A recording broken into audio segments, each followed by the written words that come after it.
Hi, it's Rosalind Owen again. Here I am with another question from a leader. Great question, and one is, what is an appropriate action to distract kids? And we know that in any time when we're trying to get kids' attention, their imagination and their attention wanders just like it does ours, you know, but we've just learnt to mask it a little bit when we're listening to sermons, really, haven't we? So I would say, look, the biggest thing to do when you're noticing that kids are getting distracted is, if possible, remove any distraction that is causing them to grab their attention and really is very hard for them to manage, particularly young children when they don't have nearly as much self-control as the older children.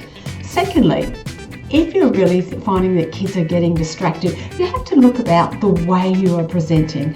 And sometimes when I'm talking out the front with kids, I find any object that I can, even something like this that is curious, just a huge size peg that you can get from $2 shops, is really helpful to hold in your hands and actually use in some way, or not use in some ways, because when you're holding it, kids are subtly captured visually as well as auditory. So when you've got two of their senses engaged, it really helps them to stay focused with you as well.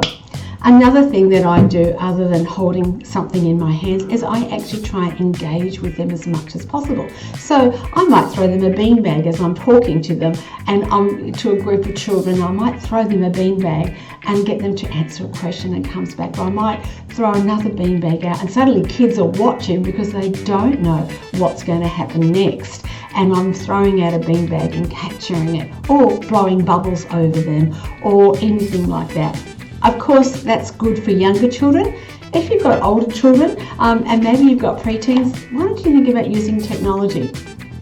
Pull out your phone or something and actually let them watch you actually doing what you're doing. And you're going to pull something up, or maybe show a video clip up on the screen, or pull out a Bible verse. Ask your kid to read a Bible verse from your phone, from YouVersion or something like that.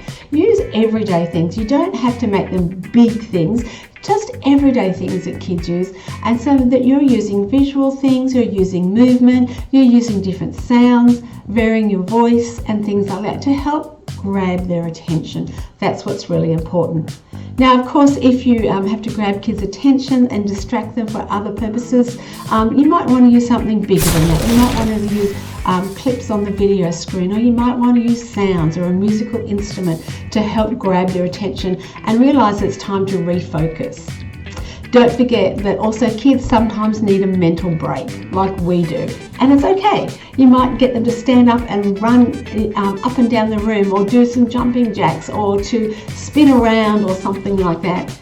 And that's okay, that's pretty normal as well. So learning to recognize what your kids need, and also what is going to be helpful to them depending on their age and stage.